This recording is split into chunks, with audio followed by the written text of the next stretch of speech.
A Kitsune Remnant by Red Devil 360, Chapter 26, The Beginning of the End.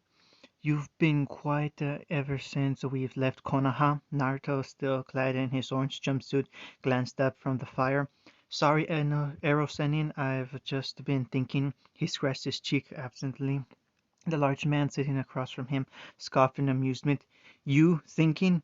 Try not to hurt yourself, kid, he replied in jest.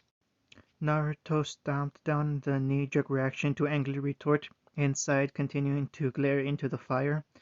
Jiraiya, sensing this was a more serious subject, smoothed out his own face and leaned forward. All right, what's bothering you? He questioned. The blonde shifted. I've been thinking about Sasuke, he admitted. Jiraiya huffed. That much was evident. The bigger question is why. Sakura asked me to bring him back to the village, made me promise on it, but Naruto trailed off. You don't think you want to? He stabbed me, Erosenin. His hand came up to the still tender flesh on his chest without any hesitation. Like you did? Naruto nodded. I was there, ready to end it, and I hesitated. All I saw was the only person to relate to me, he explained gloomily. Then he put his fist in my chest. You know, I've had my own experience with that, Jiraiya remarked with his own frown. It was after we discovered Orochimaru had been experimenting on people. Both myself and Sensei hesitated stopping him, and for that, well, a lot of people have died. What if I've made the same mistake? Naruto inquired sadly. What if Sasuke turns out the same way? Then you'll deal with it as the situation arises. Both myself and the Sandaime knew that Orochimaru was like, and yet we still let him go. You had no idea that the Uchiha was trying to kill you, the sage confirmed. But he was my friend, Naruto protested. I should have seen what that seal was doing to him, how he was changing. The seal is not at fault, Jiraiya amended. Why? Isn't it controlling him? That's what Sakura believes. Jiraiya shook his head. No, the seal can only amplify what's already there. Do you recall Mitsuri, uncle? She was one of your proctors for the exam, he asked. Naruto frowned and thought, Crazy Snake Lady? Jiraiya scoffed in amusement at the name. Yes, that's the one. She was a former student of Orochimaru. He experimented on her like others and was the only one to survive, receiving one of the first renditions of the curse mark. Wait, she's had it this entire time? Naruto questioned. That's right. I sealed it off with a seal called the Evil Sealing Method, the same one that Kakashi used on Sasuke. Her seal eventually receded because she lacked the will to use it, while Sasuke activated his even through the suppressing seal, the sage explained. Naruto didn't respond, but the forlorn expression said it all. Naruto, Jiraiya began, what exactly are you looking for during this training trip? Initially it was to keep my promise to Sakura, but now I don't know. Apparently I don't know a lot, Naruto replied dejectedly. Maybe the village and my friends. Not to mention there's those Akatsuki guys after me. All viable reasons to fight. Arrow sending, what exactly are you going to teach me? Naruto asked. Jiraiya mulled over his options. I was going to teach you to use the QB's chakra, just the general control and taijutsu, and improve your basics because you're just bad, he clarified. The blonde frowned again. I don't want to use the QB's chakra, he protested strongly. Jiraiya blinked in surprise. Why not? It's immensely powerful. Because I don't want to rely on it, and I can't properly control it, he shook his strong vehemently. I don't want to lose myself like Sasuke did. No power is worth losing themselves. But if you don't use it more, how will you learn to control it? The sage pointed out. Naruto paused. Despite the disagreement, he was right. He fiddled with his hands. What about a deal? Jiraiya raised an eyebrow and leaned backwards on his elbows. All right, what kind? For every tale I master, you have to teach me for a month, doubling that tale, Naruto offered. And what will this training entail exactly? The man asked. Everything. I want you to teach me everything you know. Naruto woke with a small start. Like normal, he took in his surroundings without opening his eyes. It was still dark out, likely early morning, and there was a light, cold breeze in the room. There was also someone else in the bed with him, judging by the small depression in the mattress and the body curled into his back. It was probably Ruby. Again. This time opening his eyes, he glanced at the clock, 3:38. A few hours of sleep again. He carefully rolled onto his back. Ruby moved quietly in her sleep at the movement, but settled when he gently touched her back into his side. For a change, his dreams were more passive in nature rather than relatively past battles. True to his word, however, Jiraiya did train him to his full extent. He mastered the first tale within the first month, having already had experience with it as limited as it was. The things he learned in the following months, while simple such as chakra control, helped lay the foundations of what he was today. Funny thing is, he didn't think he ever called the man sensei. He fully deserved the title, more so than Kakashi at any rate. His growth rate was exponential after their initial start. Jiraiya remarked he was probably a high Chunin, maybe even low Jonin at the end of their first year alone, and that was without any experience gained. By the middle of their second year, he had mastered the use of the first three tails and was experimenting in using the fourth. Although he had a tendency to lose himself, it was also at this point where he'd begun to get more in depth with sealing. Jiraiya had let slip that he was learning the art faster than he'd ever seen, putting it down to the blood of both his parents in him. It was also at that point where Naruto openly began questioning who his parents were.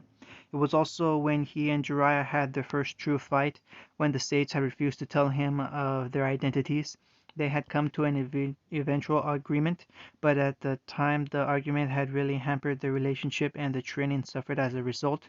Not long after, he returned to Konoha as a result of the remnant insurrection, and the rest is history. His death, like the rest of his friends, was a huge blow. Although he talked to Paul about the circumstances of Jiraiya's death and the Akatsuki member and leader Pain's involvement, his next move never seemed clear. The Akatsuki had to be stopped, but he had no idea where or how to start, but they would for him, and while immensely powerful, he had no idea if he was ready or strong enough. He sighed deeply and closed his eyes again, trying to shift into a more comfortable position with another body in the bed. Trying to solve that problem now was pointless. He couldn't directly move against the terrorist group because he didn't know how. He was currently restricted to being poorly reactively feeling he wasn't usually familiar with. He hated being in the dark, but he didn't exactly have much of a choice. With another sigh, he realized the sleep would elude him. He shifted and slipped out of Ruby's grip and dressed himself in training gear, grabbing his blades and scrolls as he disappeared out the door. He headed towards the training rooms instead of the forest, away from the prying eyes of his fellow shinobi, and naturally at this time in the morning all were free. He picks one at random and locks the door behind him, creating a dozen clones as he walks further in. Set up, you know how, he instructed, pulled out a specific scroll. Did we make us the specific changes? Well, yeah, you're the one who did it. One of the clones responded sarcastically. Naruto blinked and glanced up. Oh, right. Sometimes the memories between him and his clones got rather confusing. The walls around the hall get reinforced with seals, and for extra effect, a purple barrier popped up around it as well. Two of the clones walked to the middle of the room, while the others scattered around it, the first of which was strapping a bracer to his forearm. Okay, is everything ready? Naruto asked his collection of clones and received positive replies. The two clones walked to opposite ends of the room. One held the bracer out in the front of him, and the other held up his palm and charged the Rasengan, the final test. The clone charged a hand held outstretched. Just before contact was made, the deep blue barrier surrounded the other clone. The ball of chakra hit, and the attacking clone was propelled away from the shield, dispelling them when it hit the wall behind it. But Naruto's eyes weren't on it. Instead, they were watching the clearing smoke where the other clone still stood, a massive grin on his face. It works, he proclaimed. The clone dispelled and the bracer dropped to the floor. Naruto observed its memories and he unconsciously rubbed his arm where the phantom pains of chakra burns flared. He nodded, however. It works, he repeated. He dispelled the barrier and swiped up the bracer in a few quick steps. He inspected the coiling seal with a critical eye for details. He'd need to fix the feedback when it activated. The burns, while healable, weren't necessary. He placed his palm over the seal, and it recharged too slowly. It needed to be independent of his own network. A clone obediently came up to him at a gesture. Fix the issues and make it smaller. The clone nodded and walked off. Pain. His foot tapped irritably on the floor. If this man wanted to call himself God, then he'd just have to become a god slayer. With a surge of chakra, several dozen more clones appeared. He has work to do. Breathe in. His ear twitched and his body responded, forming a gale of wind that snapped a brace of kunai out of the air. Breathe out. Fire burst into existence, swallowing several clumps of dirt before disappearing. Breathe in. Another twitched. He tilted his head to the side and avoided the silent blade of wind that aimed for his neck. Breathe out. Excuse me? The shinobi opened his eyes, zoning in on the upside-down faunus opposite him, a pleasant but nervous smile on her face. He blinked. Good afternoon, Velvet, he greeted. Another gale of wind rose around a fireball, snuffing the flames as it entered the vacuum. Shouldn't you be watching the fights? He questioned, narrowly using a shield of water to block the several more fireballs. He sent an irritated look at the clones for that. She shrugged. Koko and Yatsuhashi finished their fight earlier. They lost, unfortunately, and are currently recovering in the medical wing. Shouldn't you be, though? Blake and Yang are fighting soon, right? She responded. Naruto nimbly flipped onto his seat and shrugged good naturally. Their fight isn't for another hour. Besides, I have faith in the pair of them. The days had passed, the group stages ended, and then so on to the duos. Blake and Yang had been chosen to represent Ruby rather than Penny, as strong as she was, but yet the shadows remained quiet. The shinobi had his hijack network in Vale working overtime, and all they'd found were whispers. His own clones in the city found naught as well on the oncoming storm. It only served to aggravate his worries further. What can I do for you? He inquired. Before that, may I ask what you're doing? She asked tentatively, but curiously he saw the blatant misdirection, but went with it. Chakra control and manipulation. The clones dotted around the area throw things at me, and I have to use my chakra to make sure elements rather than jutsu, he explained. Is it difficult then? Velvet questioned, a small spark of lightning in her eyes. Naruto folded his arms and shifted slightly in thought. It can be. It also depends on other factors. For me, I've always struggled with chakra control because I possess such a large amount. However, because of it, manipulating comes easier because of it. Like filling a bucket. Open the tap too wide and you overflow it. Not wide enough and you risk underfilling it, Velvet proposed, unconsciously stepping forward to engage more. Naruto nodded and grinned. Yes, good. What about manipulation, though? The only thing that comes close for us hunters and huntresses is our aura and our semblances, neither of which is necessarily needed for the other, but also, it seems like chakra is a lot more versatile than aura, Velvet theorized thoughtfully. It certainly can be. While your energies are more rigid in nature, we combine them inside of us to create chakra. Changing our chakra into pure elements takes both a significant amount of control, but also power that a lot of people lack. It's why we use hand signs to guide our chakra. He demonstrated a few as he finished explaining. Velvet nodded her head, her rabbit ears bouncing. Interesting. She bit her lip in thought. I wonder if we can do something similar with our aura and semblance, she hummed. Naruto shrugged. It's always possible, but I think your two energies are used to being separated. It will not only likely do more than harm, but possibly be impossible. Your semblances and aura are two different things, like a sword and shield. While able to be used as the other, it isn't what they're made for. But then again, I'm no expert, he finished rather lamely. Velvet bounced as she hummed again. Naruto refused to admit it was rather cute. Food for thought, she amended, then blinked. For a barbarian, you're a really good teacher, she commented. Naruto couldn't stop the bark of laughter that escaped. He smiled wistfully. It's funny, I used to be the difficult student, but now I'm teaching, albeit in a different environment. Velvet giggled in response. You know, your remnant is pretty good for a foreigner. I know some people that don't speak so easily as you do, she complimented. Naruto smirked and bowed his head slightly. Thank you. I practiced rather hard to be fluent inside a week for when I first came here. My team helped with bits and pieces after that. Sometimes I have difficulties when people speak quickly. There is also there that sometimes stumps me when I write, but he shrugged as he trailed off. The faunus giggled again at the sly flummoxed look on the blonde's face. Yes, I can see why they're difficult for someone who isn't a native speaker, she agreed. Naruto nodded slightly and shoved his hands in his pockets. So, Miss Scarlatina, what can this fine shinobi do for you? He asked finally. The fauness noticeably tensed and began fiddling with her ears. I want to thank you. Naruto cocked an eyebrow.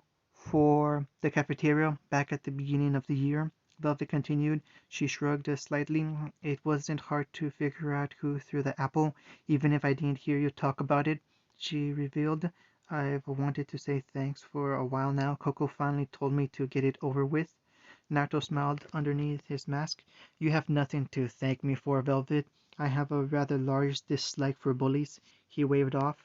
So do many people, but you're the one who did something that isn't as common, Velvet argued hotly, before backing off with a blush.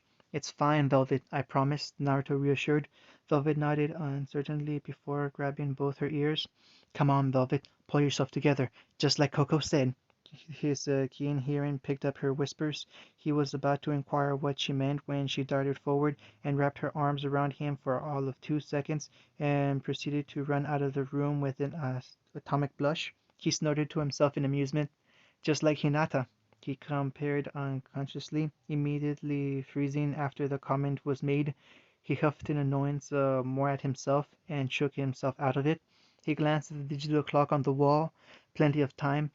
Besides, he meant what he said. He had faith in the pair. He was sure that if he got caught up in training and missed the match, they'd understand. He scanned the assortment of clones, patiently waiting for his commands, and then summoned a few more. Alright, let's move to more combination jutsu. I want to be able to use ice and lava techniques by the day's end.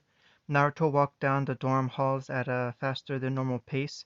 Rounding the final corner, he spied the two droids standing guard outside his door with thinly veiled disgust. The two shuriken proudly ended their cynic lives. As he approached his door, raised voices could be heard from within.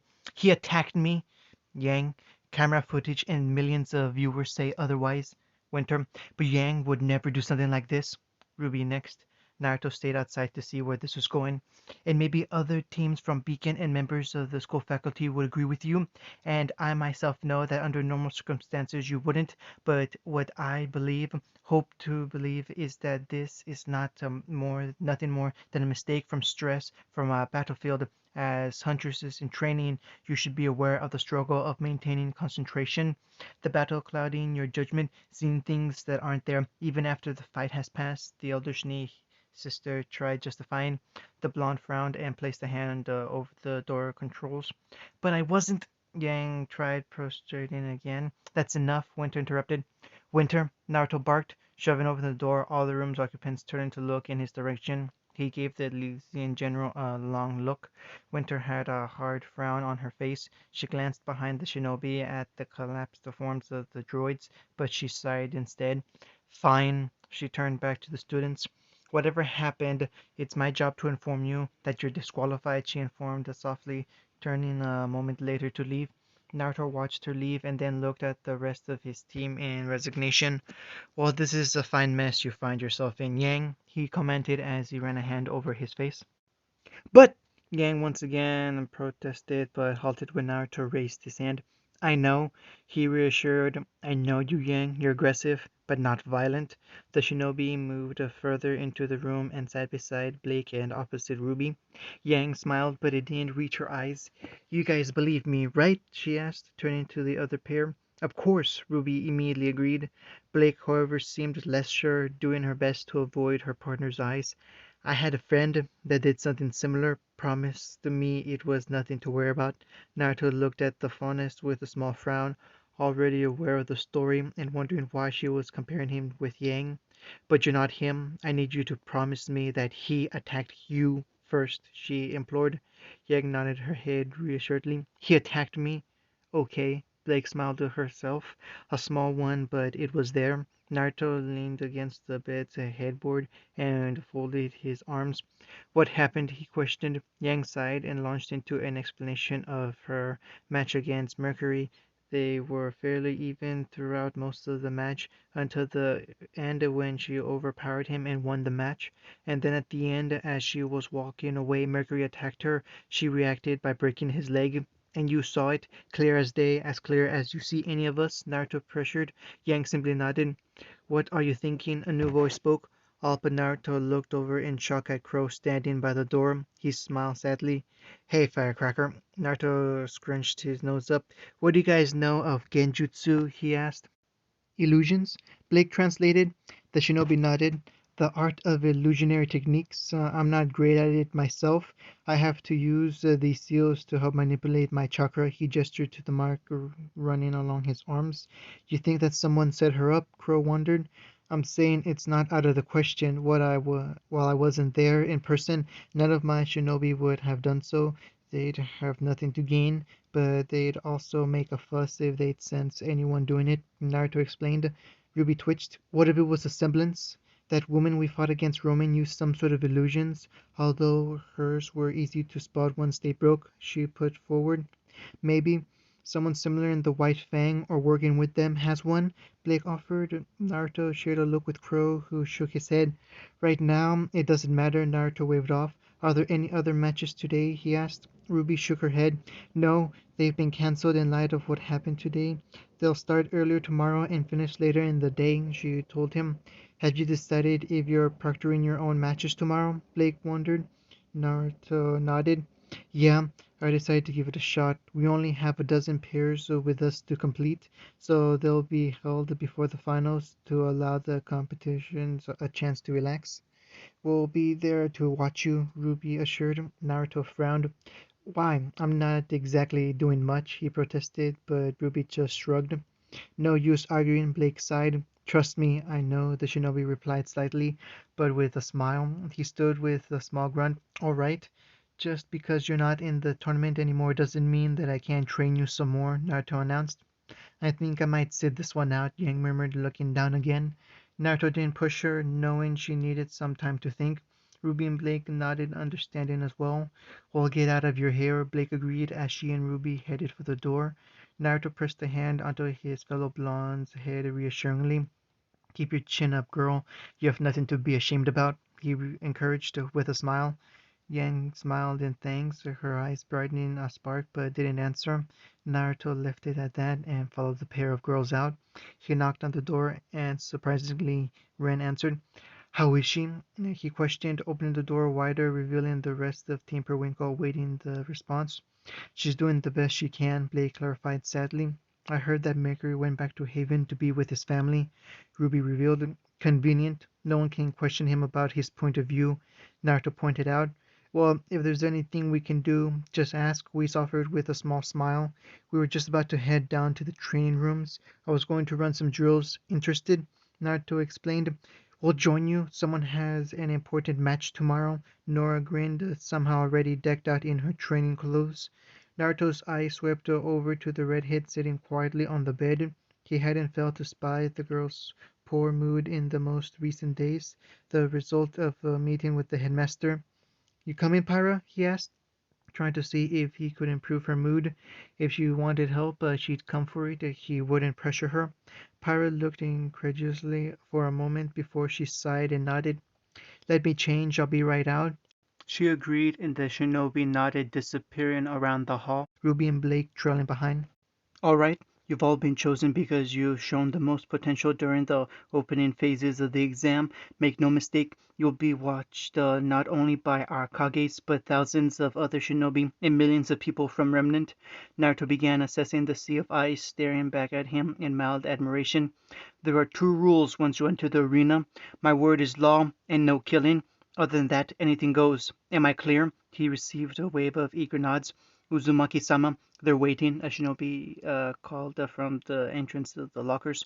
Very well, Naruto nodded. Two more things. Unlike at home, this audience is not your friend. They may boo and curse at you. Some may even cheer. Don't listen to them and focus on your fight and your fight alone. Lastly, have fun and show off. This is as much a demonstration as a political move. More nods. All right, line up. The Genin lined up at the tunnel entrance, and Naruto to his place at the head. He listened carefully for the two commentators' cue and began leading the troops out. He was briefly blinded by the afternoon light as he exited. What he was surprised about were the amount of cheers he could hear. There were definitely boos hidden among them, but they were drowned out by the cacophony of cheers and claps as the Genin followed behind him. Better reception than I anticipated, he murmured to himself, keeping his posture straight and face blank even with the mask on, the pinnacle of professionalism.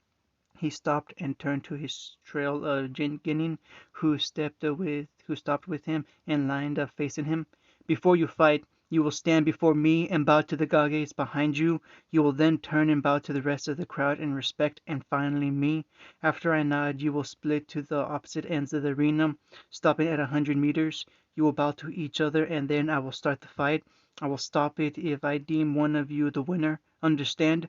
He explained and questioned. He received another round of nods. Good. Onoya Goraya and Yana Noda Mena stay behind. The rest of you head back to the tunnel entrance and wait. The Genin in question stayed and waited patiently while the others ran at a light jog back at the entrance. Once they were in place, he gestured to the two Genin still in place, and they turned on the spot to begin their bowing. He nodded in respect once that was done, and both ran to their starting positions. Oh, Naya Gorai, are you ready? The Genin nodded and shifted into his position. Yana Noda Mena, are you ready? She nodded also. Naruto nodded a final time and raised his hand. Hajime! He bellowed to be heard over the crowd, who roared with him as the pair clashed. He kept half an eye on the pair as he locked eyes with Kakashi in the stands. An area segmented off for use of the Kages and the shinobi who wanted to watch the fights. The man minutely shook his head in the negative. Naruto bit his lip and refused on the dueling and refocused on the dueling Genin. After the fiasco with Yang, he'd made some quiet inquiries with the Anbu present and Kakashi to see if they'd sent anything while spectating. They hadn't, and Kakashi had said he'd launched an investigation, so see if he could uncover anything from their delegation. Once more everything was quiet, which was what worried him the most. Thankfully, despite their most recent difficulties, the Gokage agreed with him. The hair on the back of his head stood on end, and something just appeared. A big something, or someone. Glancing back up at the box, everyone else felt the same thing. Each Kage was scanning the crowd, and more than a few shinobi had stood from their seats in alarm.